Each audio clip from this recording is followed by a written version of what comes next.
Now we are introducing the second plenary, which is the plenary on changing media, changing power of the media, the way its influence has changed, and what a scene setter. I think that was actually historic. So we're going to now welcome the councillors on who are joining these absolutely amazing young men. And first up will be a councillor who does not need an introduction other than to say he is unreasonable, Bob Geldof.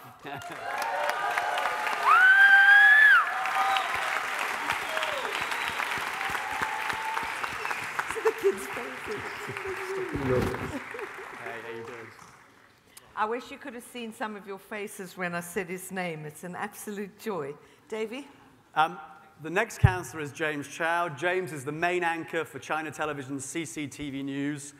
He's a leading global HIV and AIDS activist and was the first person on the Chinese mainland to be appointed by the United Nations as a UN AIDS Goodwill Ambassador. He travels around the world supporting the rights and access to treatment for 33 million people living with HIV today. So please welcome James Chow.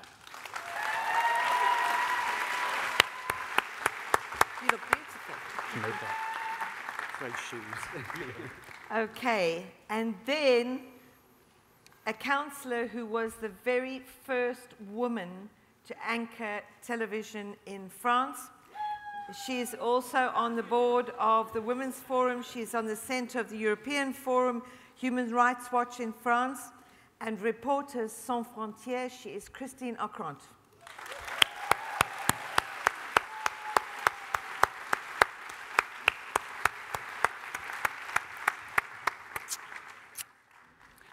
And finally, our youngest ever councillor, who actually is under 25 herself. You met her last night. As I said, I said we had all our councillors are rock stars, and we actually have one rock star councillor. We actually have 3 rock star councillors, but the youngest of them is Joss Stone. Has been a massive success in a very, very competitive industry. Sold more than 11 million albums, Brit Awards, and a Grammy. Joss Stone. Wow! How good do you look? Sunita. Okay, so next up is to introduce you to our convening ambassador, Sunita Basnet. Again, you know, when you read some of the stuff that you guys are doing, it's just awe-inspiring. Sunita's basically been involved in training, coaching, mentoring, and girls' project support, something she's co-founded with One Young World Ambassador from Ghana, Gifty Abanab, which is basically all about empowering young people, especially girls, to dream what could and should be in lives, families, and communities. And they pair these girls with role models, mentors, and life coaches. Another thing she's done is she's the co-founder of the Microfinance Club for Women in Nepal. Another thing she's done is she's involved with the Free Health Clinic in Nepal, focusing on women's reproductive health. She's organized a street drama called Silent Scream, which is basically all about early and forced marriage, witchcraft, single women, and the positive impact on education on young women. I could go on and on. She's an author and writes numerous articles, and she's here to talk about what happened since One Young World last year. So please give a warm welcome to Sunita as she introduces the resolution.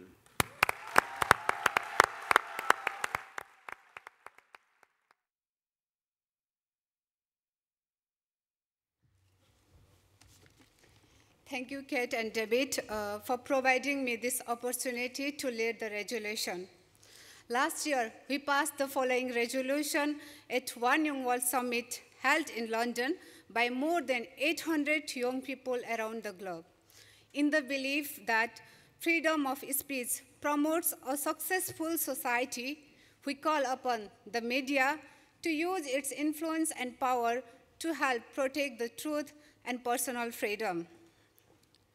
After the summit, One Young World ambassadors have taken 8 different projects related to media that impacted over 350,000 people directly and indirectly.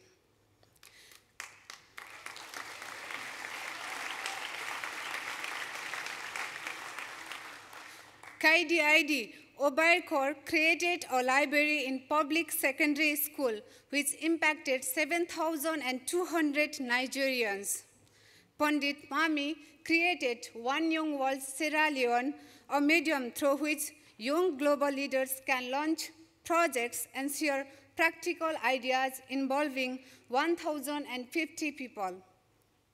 Boyan Yurukov created an open database and map with missing people reports called LipSAF. Daniel Nusser created Love Revolution, which is about sharing and acting with love based in Christian religion. Grado Montajo Capetillo became an United Nations Citizen Ambassador for 2010. Jet Vargas led a global campaign called Un Mundo Sin Montaja to protest against censorship in over more than 30 different countries. And finally, Ilud Verot, together with other ambassadors, created a global platform, It's One Humanity, the Humanitarian Social Network. They gathered 615 humanitarians from 115 different countries in just 6 months. These are only few of the many projects. These projects were successful after overcoming several challenges. At this point, I would like to invite returning Ambassador James Olsemi from Haiti to the stage to share his remarkable work and how he overcome the challenges.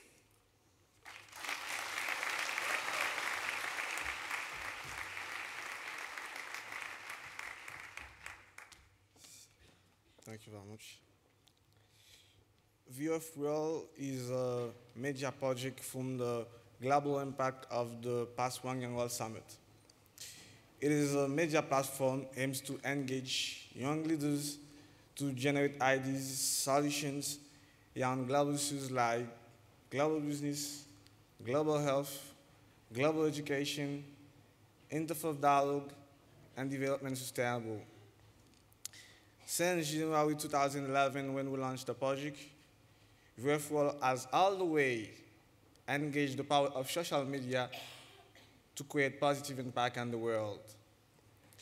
We have put together a global team with over 60 ambassadors from over 40 countries in the world, reporting about global issues daily, posting live events such as the recent revolutions, as we believe that young people do not need to be experts to bring change, but just be themselves. And VFWorld seek to engage world leaders and hear the voices of the younger generation. The biggest challenge we faced was to engage ambassadors, but as an ambassador of Wangyang World, I used the vast network of Wangyang World on Facebook, Twitter, to engage them and invite them to join us. To celebrate our first 100 days, VFWorld has recently launched a video documentary by the global team, sharing their truths, contributions, and the media's role in their countries and communities. The goal is to inspire young leaders from all over the world to know that anywhere where we are in the world, we can bring change. The next major project of VFWorld will be the VFWorld TV, with over 6 global issues channels, the VFWorld radio broadcasting, and the VFWorld community, to give young people an opportunity to share their impact and insight. As VFWorld continues to grow, its members hope to help young people from all over the world to bring change in those communities.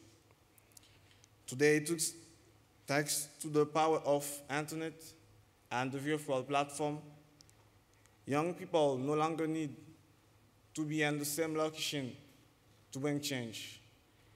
And by getting involved with the VFWorld project, young people can learn of shared experience, adapt, and then address the need in those communities and countries.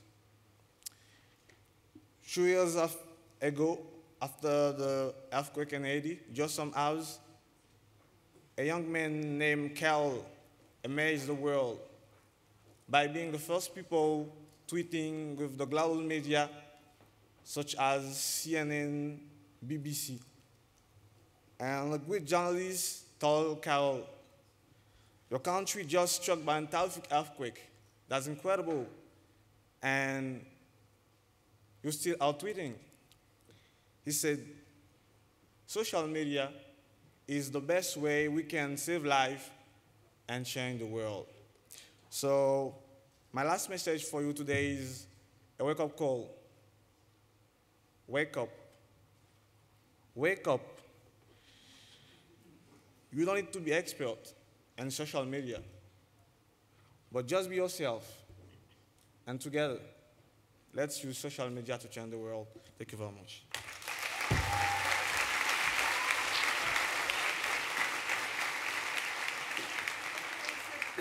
So now we welcome to the stage the 6 delegate speakers for this session.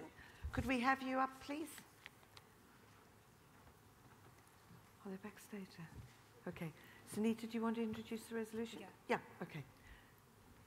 Backstage delegates? Okay, Sunita, you start. Okay. Thank you, James. You are always an inspiration for all of us. Now, on the behalf of One Young World Ambassador 2010, we propose the following media resolution for 2011. In the belief that all people must have access to full and free information to foster democracy and hold governments, cooperation, and individual accountable, we demand that governments publish media policy and censorship, particularly of international media and social networking sites that makes knowledge accessible and affordable to all citizens. And we urge the 2011 One Young World Summit to adopt this resolution. At this point, we call upon One Young World delegates to go to governments and request that they explain their media policies and publicize their government's response using social media. Thank you. Okay, delegates over that side, I think. Ali, where are they? Hiding. Yay.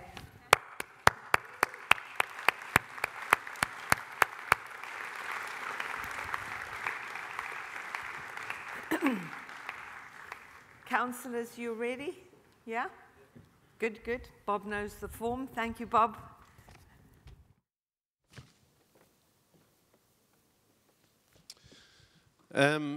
Ladies and gentlemen, I want to introduce you to an extraordinary woman from Morocco.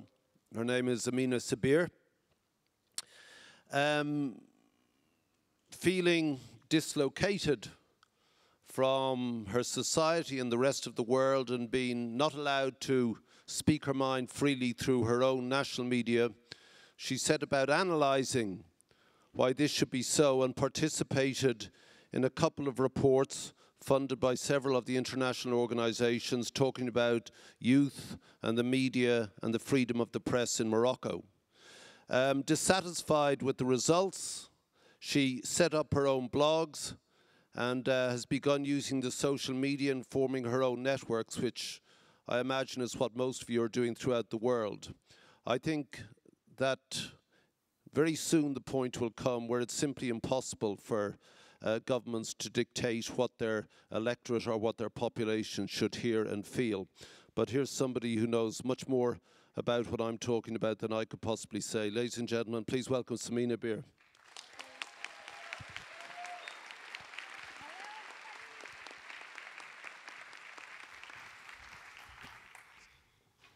Good afternoon, ladies and gentlemen. First of all, I'd like to thank Manpower Group for sponsoring my participation in this great event, and the Education for Employment Foundation, because its training programs helped me to launch my career in media. So, when traditional media was controlled by its owners, who transmit their ideologies, the internet came to reduce the power of these media. It facilitated the access to information, but it created a digital fraction between the north and the south of the world. Many young people are denied from access to the internet because of the high rate of telecommunications. On the other hand, many young journalists suffer from the ambiguity of certain sections of the press code, as well as they can't exceed some red lines. Otherwise, they would become eligible to censorship. To avoid banishment, they resort to self-censorship. The audiovisual sector has also his own problem. Like in Morocco, this sector is monopolized by the state. No independent channels are allowed. The program broadcasted don't meet at all expectations of Moroccan youth, which leads them to watch foreign TV channels and has a negative impact on their identity.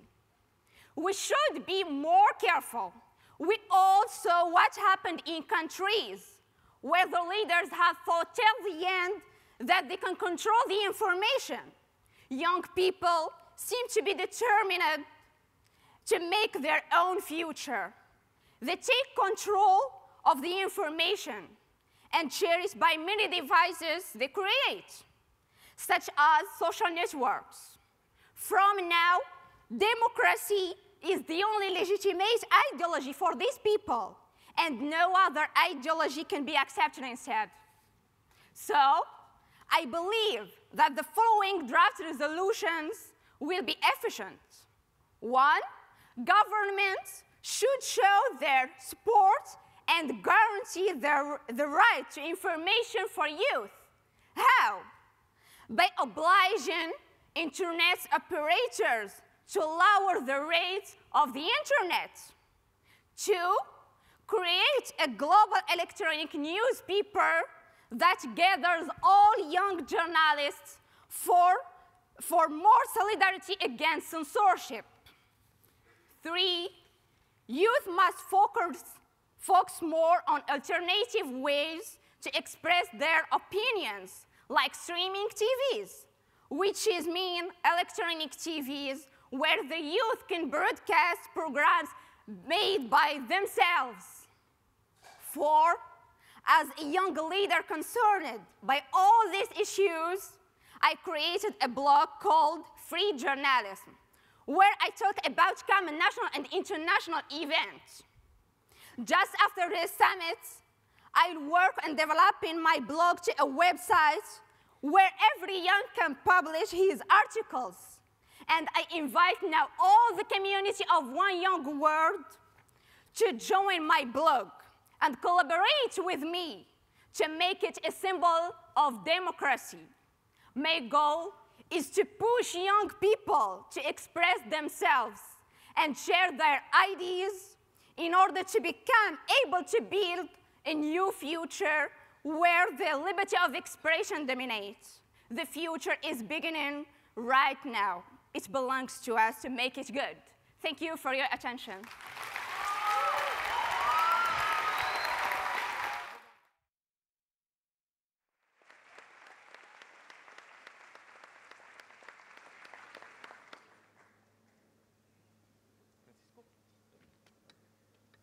Pancho.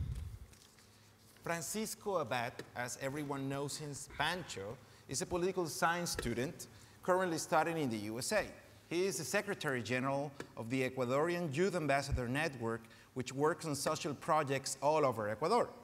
Pancho comes here today to explain his projects about how video blogs, very important content, can add up a lot to modern education and social entrepreneurship. He also cordially invites you to the Second World Summit of Volunteerism that is going to happen in Colombia very soon, in my home country. He and the Colombian delegation have a lot of material to share. Please welcome Pancho.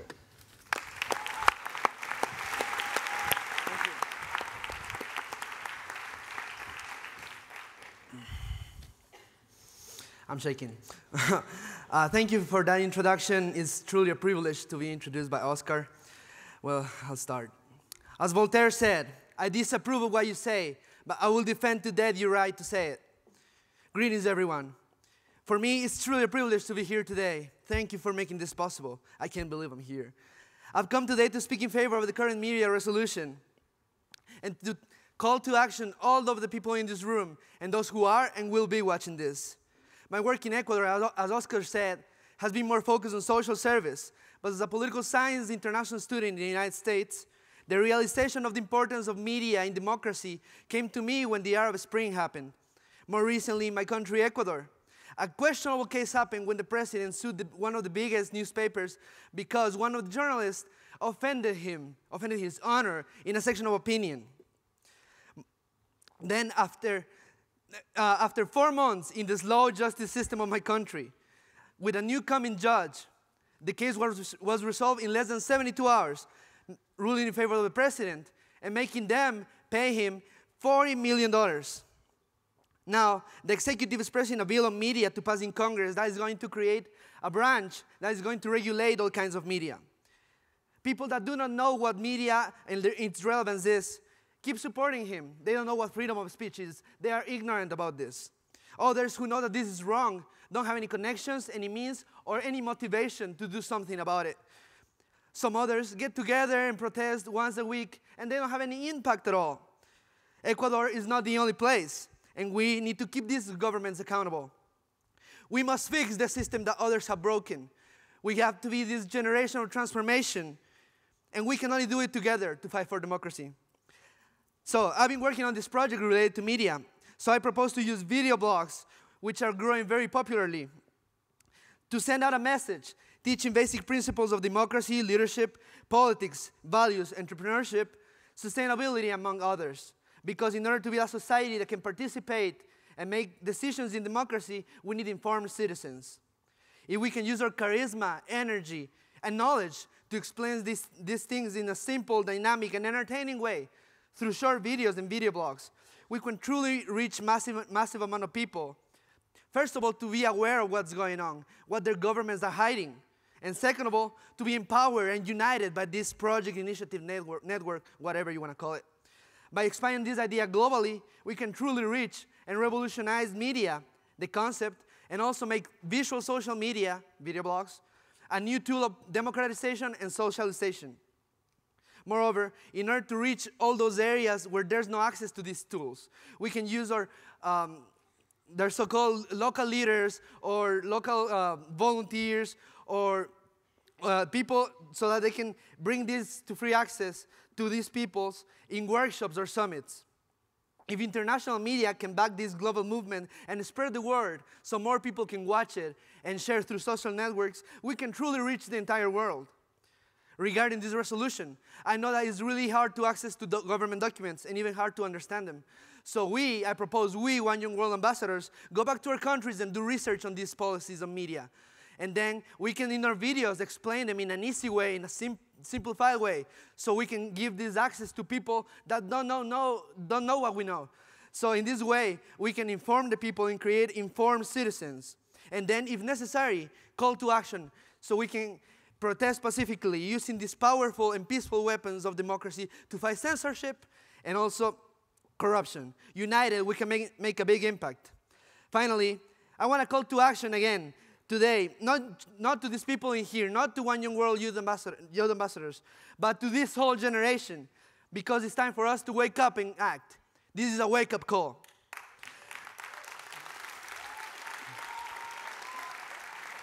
My colleagues and I will keep working on this in the Second World Summit in Colombia. So if you're interested in the initiative or in this global event, please look for us, the Colombian delegation, me. We can give you information. Find us. Let's talk about it. Let's make it happen. We can integrate this initiative in all our projects, in all our movements, and we can empower our impact. We can change this world, but we need to be together, united as a generation of transformation. Remember that one young activist is very powerful, but a global youth movement in action, let me rephrase it. One young world in action is unstoppable. Thank you.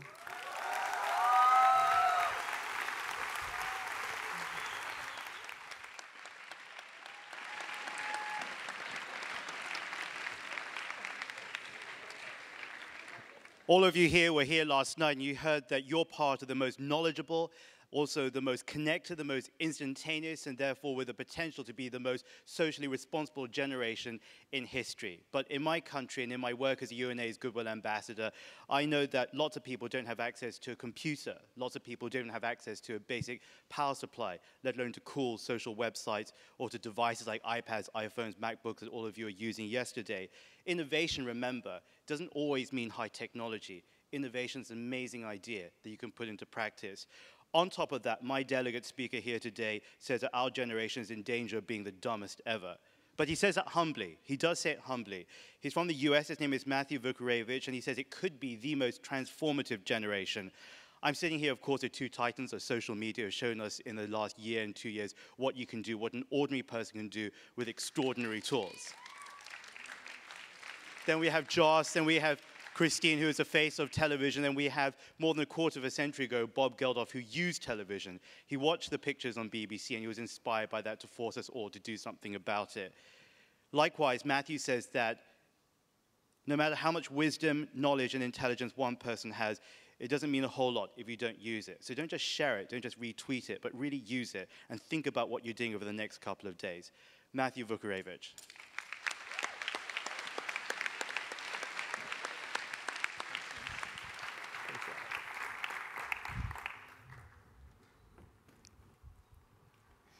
Thanks a lot, James, for that amazing intro.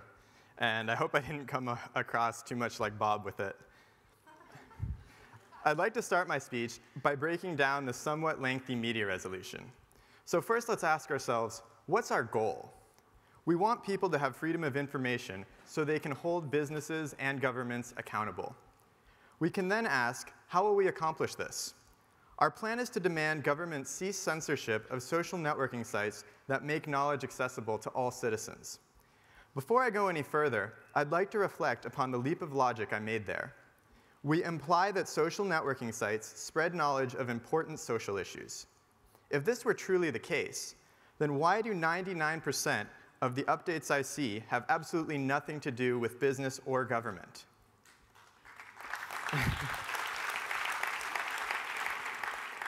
Social networking sites do not magically discover and broadcast news on their own.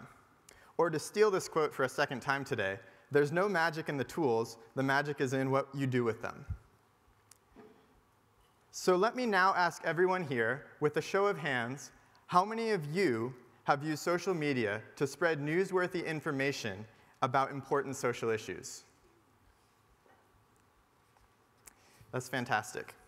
And how many of you believe that if you made a conscious effort, you could bring even more awareness to critical social issues to others?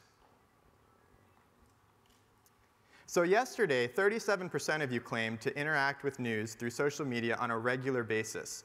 Outside of this group here, I think that number would be a lot lower. So let's bring this up together.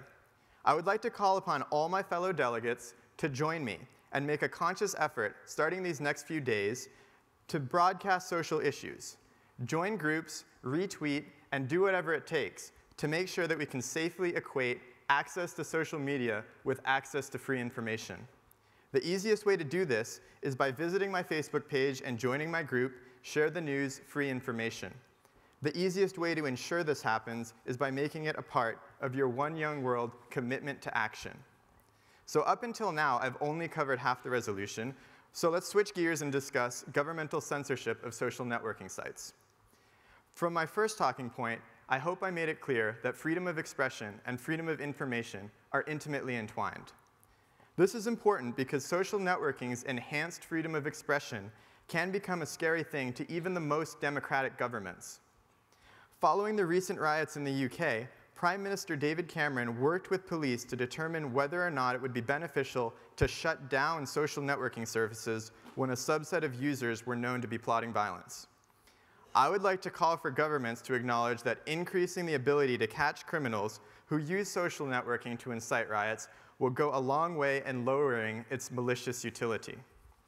More importantly, however, I would like to once again call all of you to action.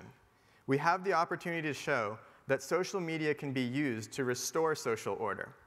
Sure, random people can raise panic levels and stir up riots on BBM and Facebook, but wouldn't this mean we can just as easily use those same tools to restore calm?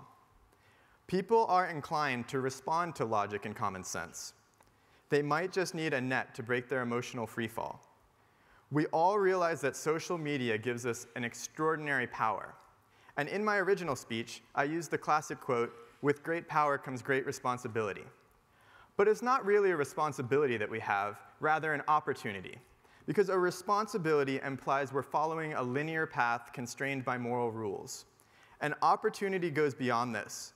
We must stray from the well-paved path and take action as leaders to reestablish the image of social networking as one of a socially beneficial tool.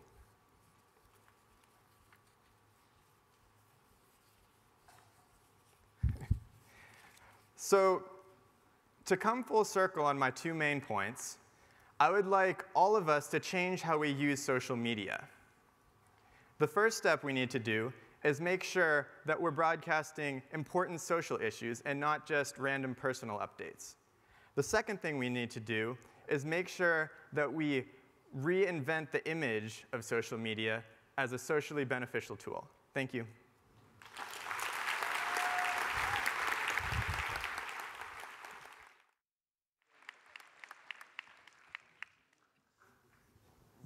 So is it me? OK. So I'm going to introduce to you Nosheen Abbas, who actually shares the same grandfather name as me, because my name is Wael Abbas as well. She is from Pakistan. And in countries like Pakistan and Egypt and the rest of the, the developing countries, journalism is an act of activism. The journalists play a great role in changing their countries. I believe that journalists and geeks are both very important agents of change.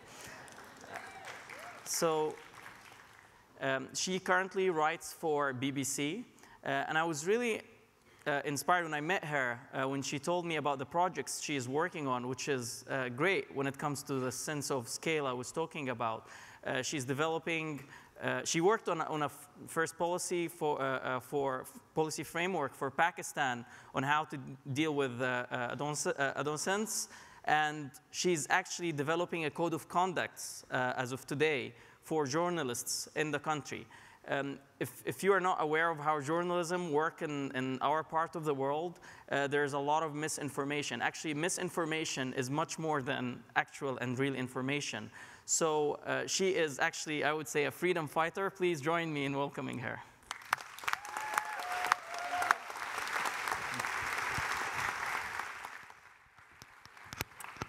Thank you, Wael, for that. Just a slight correction. I'm not making the code of conduct, but I'll explain that in my speech.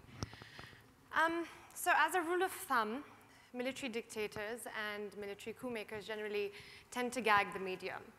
So it's ironic in my country, Pakistan, that it was a military dictator who opened the floodgates of electronic media and allowed a large number of TV channels in 2000.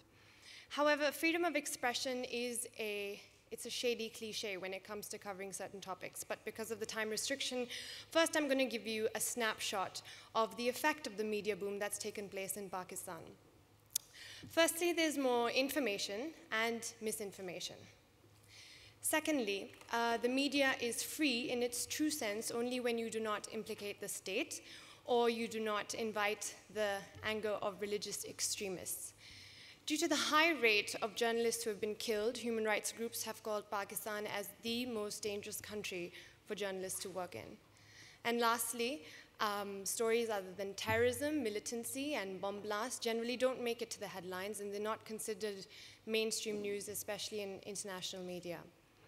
So Pakistan, due to various reasons, including the rise of militancy, has become a hotspot in terms of a very palpable environment of breaking news. So you see a lot on the news now, but you also see sensationalism, and you've also seen irresponsibility. There have been those who have been the victims of this freedom. Journalists who try to hunt down stories and are critical of the government are subject to coercion. And sometimes that coercion can be deadly, as was the case of Salim Shahzad, who was a writer for Hong Kong's based Times Asia Online. He wrote about the militant attack that took place on a naval base in Karachi and had planned to reveal more. Interestingly, though, right after that, some very prominent and respected journalists came out and spoke about their personal experience of being harassed at the hands of intelligence units. But this is an example of a very seesaw nature of censorship. It's consistently inconsistent. And the lives of those who are outspoken are not secure. The social media has also faced its share of censorship. In 2006, Blogspot was banned.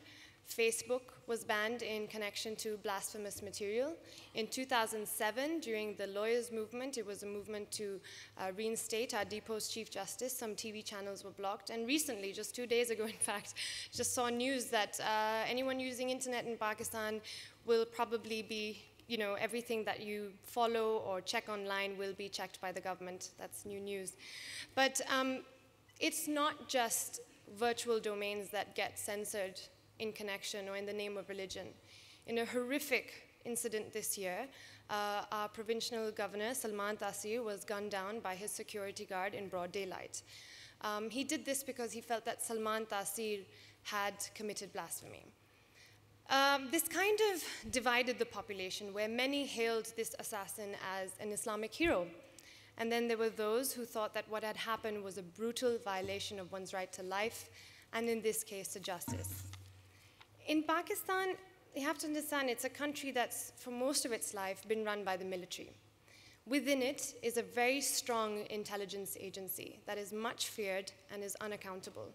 So journalists can find themselves stuck between insurgent elements and government security forces, where they face extreme levels of intimidation. And because the media is dominated by terrorism-related stories, there's very little space for other stories that give people a more balanced view of what's going on in Pakistan. So you would think that this whole situation of media in Pakistan, there must be a code of conduct. Well, there isn't.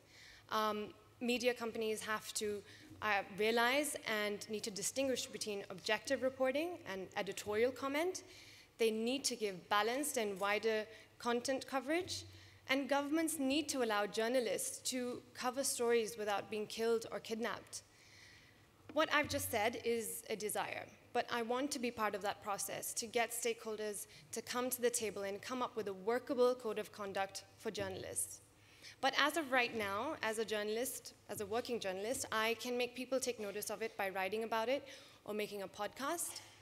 But us all together here, one young world journalists, we need to use our abilities to cover stories so that international media is reliable and authentic, so that all of this impact here, we can push it beyond this conference. Thank you.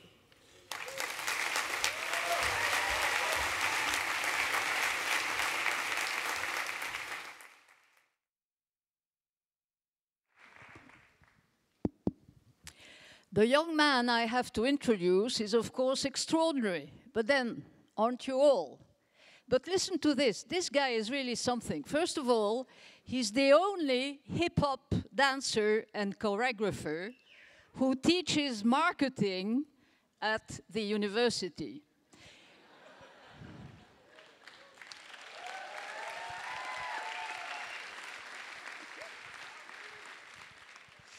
He also set up an organization to get stray children out of the streets and make them realize through art, culture, pottery, dancing, whatever, that they have a life to live and that they're not only the prisoners of their own miseries. Of course, he is a very well-known young man in his part of the world and now the world over. His name is Bariq Rifki. He comes from Djibouti, and I want you to give him a big applause.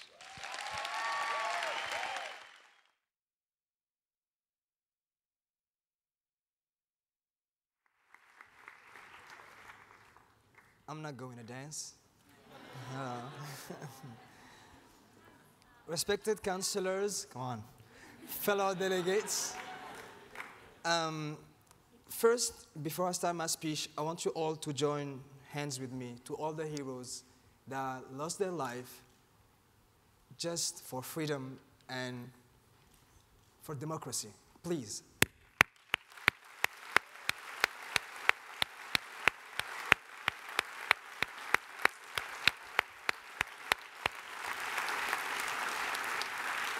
Thank you. Africans, where are you? Who is on Facebook? Africans. Twitter. See, the rest of the world, we are online too. All right? So, Africans are developing web and mobile applications that are being used to hold governments accountable for their action and bypassing censorship. I'll give you 2 examples. In Ethiopia, the government's created an SMS filtering service to censor mobile communication and application using GPRS that mimics SMS and bypass the filter And an application was created, Fidelix, straight away. It was developed like 2 days after that by Africans. In Zimbabwe, a group of citizens created Sokwanele, a website that includes an election violence map. Despite all the challenges that the African people face right now, the good news is that Africa is already producing some very unique and innovative technologies. This is something that most people, especially those in the tech industry, seem to forget.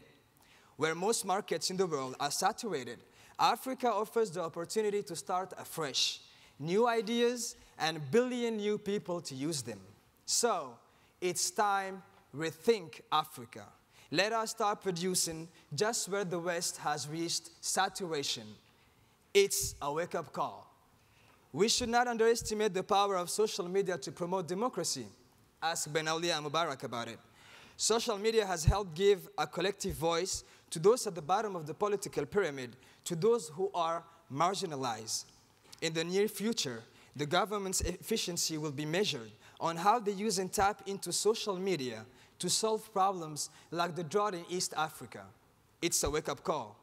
As a young leader, how can I make social media more accessible and more used by youth and citizens to build more democratic states? I suggest a merger of the oneyoungnewsroom.com and the oneyoungworld.com websites in order to feed the latter. I believe that instead of resuscitating the One Young World only once a year, the 2 websites should be joined together and transformed into an amazing site where young can meet, socialize, interact on a day-to-day basis. The newly merged websites have the potential to be the best social media featuring all the best of today's technology. I'm calling Kate, Dave, and Doug. We need you because we put an iframe. We already have the whole structure. We need sponsors for that.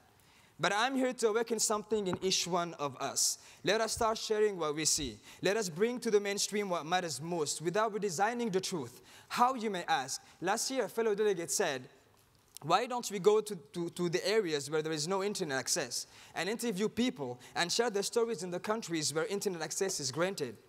Now, here are your 2 biggest challenges. For all of us today, these projects will happen as a result of a strong collaboration. So, who is with me? Raise your hand.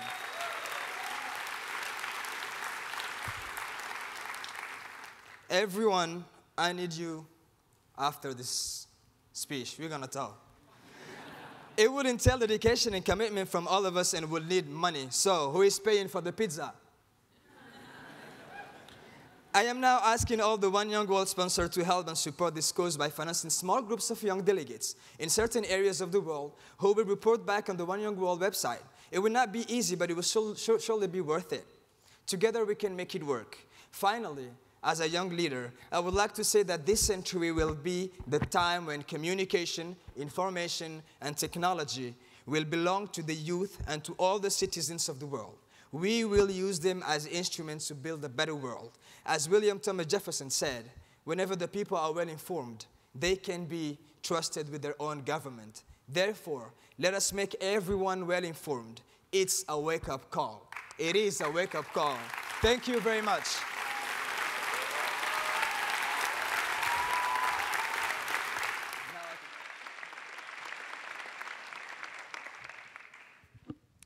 Hello. Earlier today, I met a lovely lady sat over there, Ingrida Kerusauskaite. She is from Lithuania. She has traveled all over the place. She spent 5 years in China studying, speaks an amazing amount of languages that I wish, oh my goodness, if only. And she's using all of that to give information to people like you and me. She is an editor for the largest student newspaper in Europe. Amazing, and all before the grand old age of 23. Please, a warm welcome for Ingrida Kerusauskaite.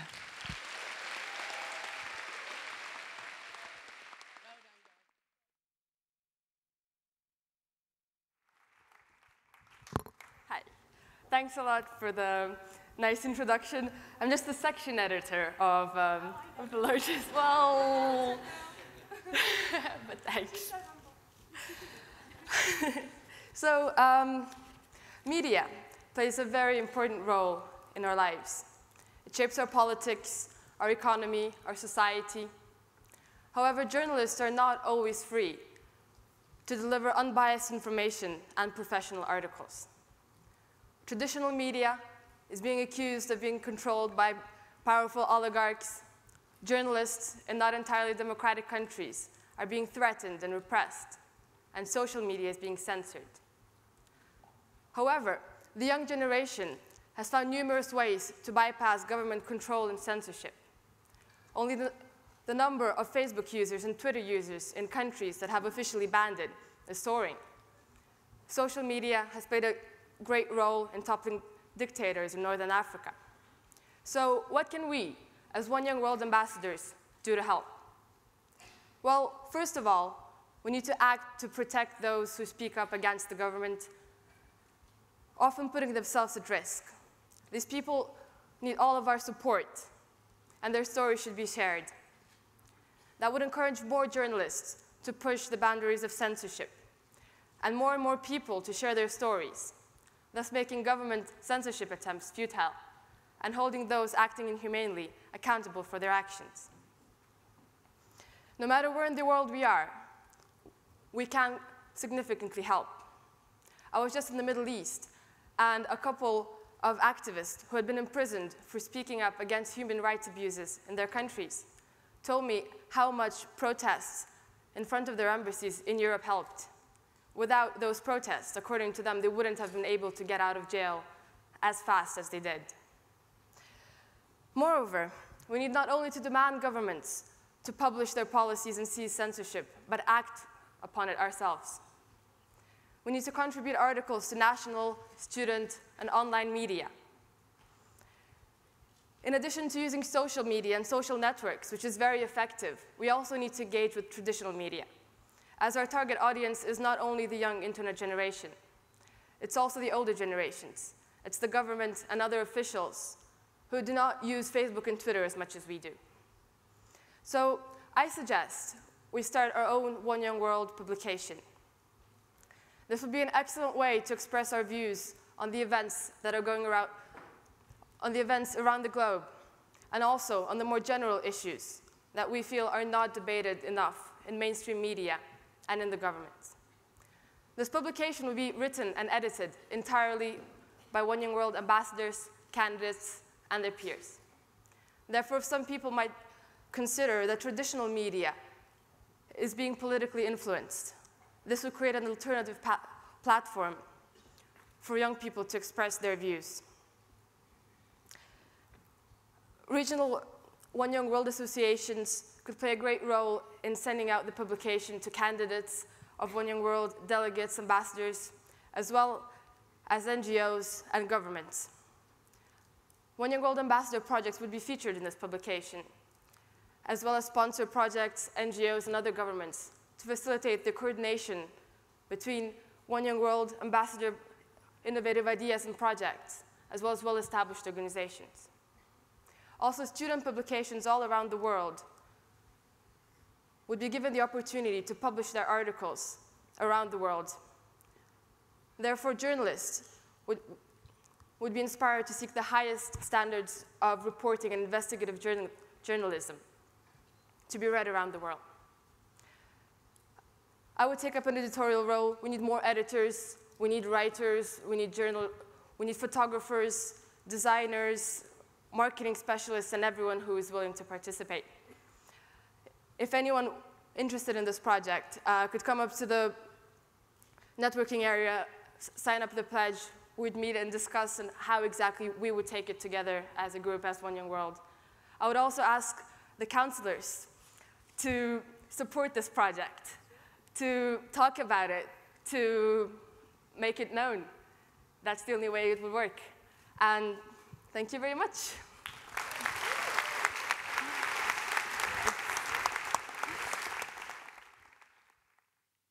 Okay, the reason that we're all of a hurry is we've got a live CNN feed in about 15 minutes' time with Sir Bob and the Archbishop in here.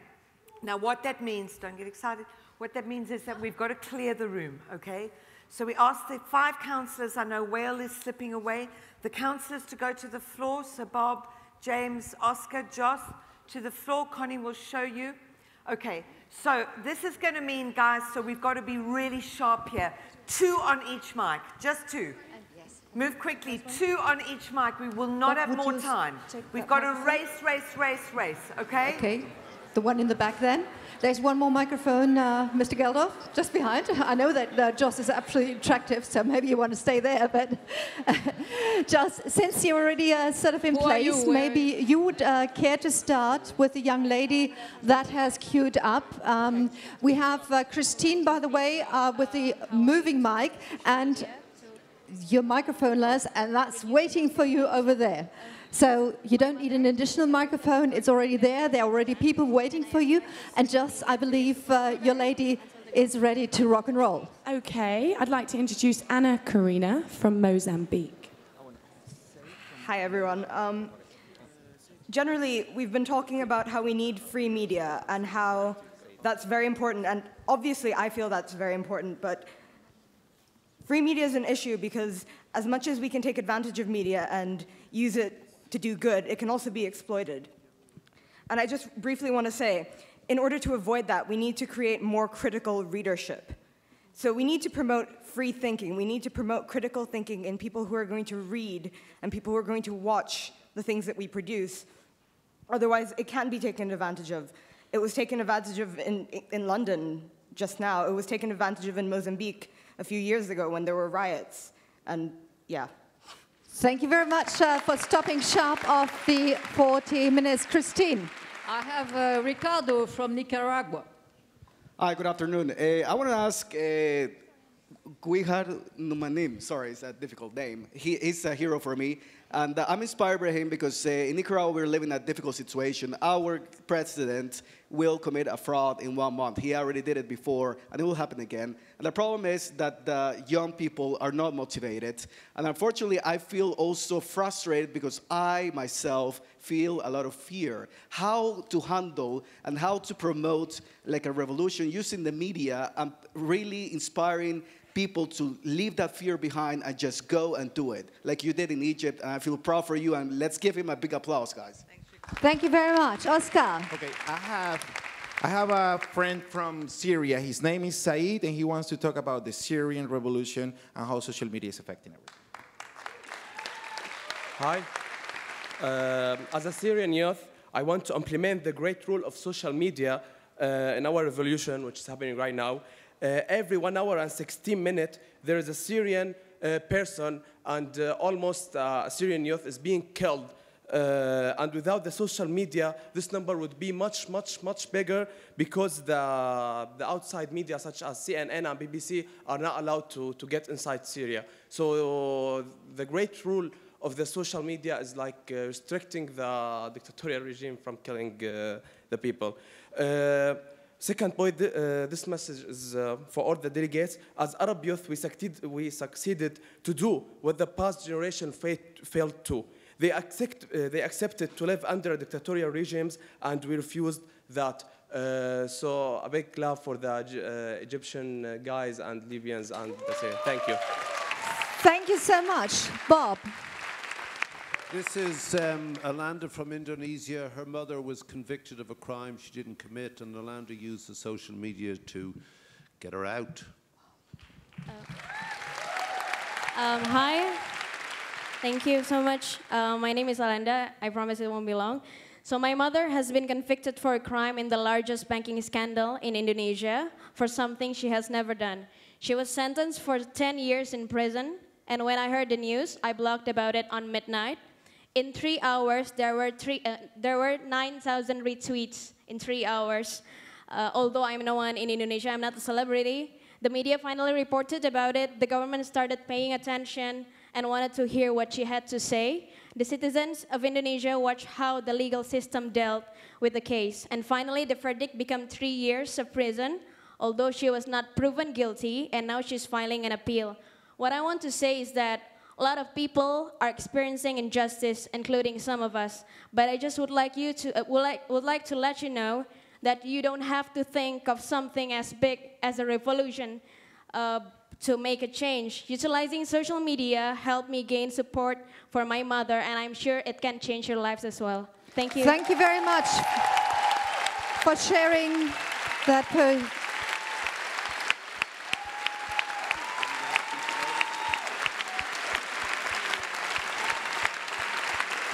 We all wish you success in your endeavors, and we all retweet, James.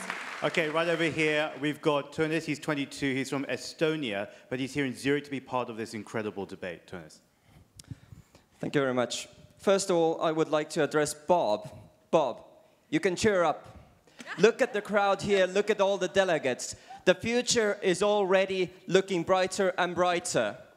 The second thing I wanted to say, and this is a huge wish to all of the delegates right now, right here. Please, when you go back to your home countries, don't forget what you learned here. Go to the media in your own countries, especially the people who are the lone representatives of their countries in here. Bring those ideas to the media in your countries. Educate the public. That's the way we can actually change the world. Thank you. Thank you very much. Joss, you've got the next candidate. Okay, now we have Ifituri Odele from Nigeria. We cannot overemphasize the importance of freedom of information, but we should not fail to advise security agencies that they should monitor this freedom of information, because we know that a couple of terrorists also use freedom of information in disseminating information. And it was the neglect of the information that a lot of security agencies got as regards to Al-Qaeda in the early 90s that led to the spread of Al-Qaeda now, to Taliban, the spread of the Taliban and Al-Qaeda. Then also the Al-Shabaab, it was the neglect of the information they got that led to what is happening now in Somalia. And it's even the neglect of information in Nigeria now that had led to these incidents of Boko Haram. So security agencies we should advise them as one young delegates to monitor information and create measures in place. Thank you. Thank you very much, Christine. I have Sarah from Saudi Arabia. Hi, I just have 2 quick comments. I come from a part of the world where radical change is not really a possibility. There aren't many people who are educated about dignity or about freedom. So I would suggest to people from my part of the world is to speak up, even if you're at a social event. This is no time for fear. The whole world is changing, and I think the least we can do is at least express our thoughts and our views. Also, I'd like to address the people who live in democracies and places where there's possibly more freedom than my part of the world. Write to your politicians. It really changes things. If you look at Saudi Arabia, there are 2 comments from Hillary Clinton that I can think of that have changed legislations in my country.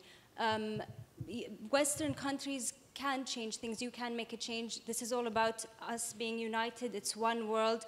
I care about your issues and you care about mine. Thank you very much. Thank you so much. Oscar. Deepika from India. Hi, I have a suggestion and a comment. My comment is that I think we might be focusing a bit too much on digital media. And my suggestion is that we must also focus on alternative tools of communication, such as art, which can bring communities together. It's not just expression, it's also for engaging and educating people about issues, and which can therefore feed digital media and people discussing things over digital media. And I myself have identified needs and ideas to use this idea in India. I would love to talk to anybody who's got similar ideas. Thank you. Wonderful. There's a think tank right outside. Bob Geldof, introducing. Disruptive from Egypt. Hi, everyone. First of all, I want to second what Bob said yesterday and Oscar today. Second, After the historical change happened in Egypt, it proved two things. First, to our parents, that the social media users who are us are not just great losers wasting our time on laptops. Second, if it was only for the Facebook or social media users and not the common people and public living in poor areas and don't have access to internet, this big change would have been just a little small stance for one day. So what I want to say for all of us now about our causes, that it's a balanced reminder. We have to always remember that to go to the basic way of dealing with people. Not everyone has internet and social media. If you want to gain the support of people to our cause, which is basically linked to their own lives in principle, we have to find them in the narrow lanes, in the side streets, in the slum areas, and talk to them, not only about the cause that they want to join, but also how they want it to be done. Thank you very much for that comment. We hand on over to James, please. I'm realizing how amazing all of you really are. This is Innocent, and I love this name because when Innocent was 10 years old, rebels came and abducted him from his parents' house and took him to be a fighter in Uganda's civil war. That civil war has continued to this day and has spread to other countries. When he first tried to escape, the rebels knew, and they chased after him, and they tied him down, and they beat him. But then he missed his family so much that he ran away again. I'm so glad that 11 years later we could say, welcome to Zurich, welcome to One Young World. Thank you. Thanks a lot, really. Thank you.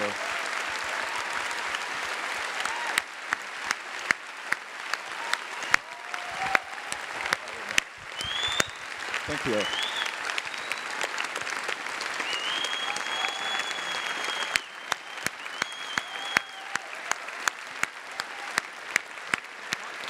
A true survivor. Thank you very much for sharing your views with us.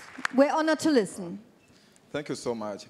My name is Oponya Innocent, and I'm from Uganda, though I'm from the northern part, I would say, where, as he said, the rebels have been attacking ever since. It's now taken 27 years. Still, the war is weighing, and many children are being abducted. And this rebel movement is all about children. They abduct you at night because they know the children cannot always reason to escape out. So they use the children to fight against the government of Uganda. I fought the government of Uganda in year 2000 when I was only 10 years of age. And when I heard about the media concern, and for most of the times I'm in Kampala, I try to Google up to see whether there's anyone who actually know about the war in northern Uganda. And you find only the highlight about LRA. Yet this is really weighing on the people who could have been the future presidents of the country, like future ministers. And so mine is just a sincere appeal to the different media groups, if they can help bring to light this war which has taken quite too long in northern Uganda, so that these children can also get to see peace. I know I didn't have peace in my childhood, and I don't know what it feels like. Maybe some of you did. But I feel like I can still change a lot. And after my escape, I made up my mind to become, I used to talk a lot becoming a president of Uganda, though I knew it was a dream come true. But in 2016, I'm aspiring as a member of parliament for my hometown, and I know I'm going to make it. Whoa. And my second concern,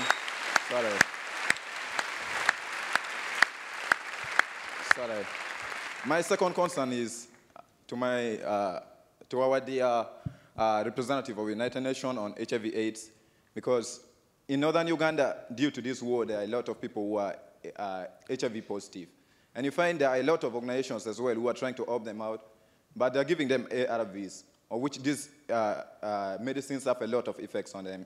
You either go deaf after taking it for a long time, you can get blind, and so now people fear to take this medicine. They really fear it a lot, and yet they want to also extend their lifespan. And I don't know whether you have any specific advice. Thank you so much for sharing with us. I have this really bad job, and I feel guilty about it, but we need to come to an end. Please, we're going to the vote. Very unfortunate. We do not have unlimited time. That's one of the issues. And whilst the councillors are going back... Okay, we're going to read the resolution now. Whilst the councillors walk back, David will read the resolution. And then I would ask you all, you've got to move outside unbelievably quickly, please. Okay? David? Okay, so is my microphone on? Here's the resolution. In the belief that all people must have access to full and free information to foster democracy and hold governments, corporations, and individuals accountable, we demand that governments publish media policies and cease censorship, particularly of international media and social networking sites that make knowledge accessible and affordable to all citizens. So if we can go to the votes, here are your options. 1, I agree. 2, I disagree. 3, I abstain. Vote now, please.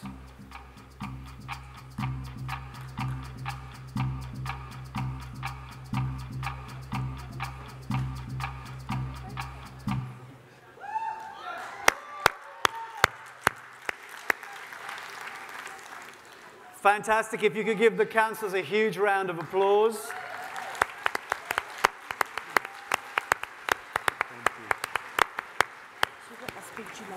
And we'll see you back in here at 4:15, please. 4:15, we kick off again.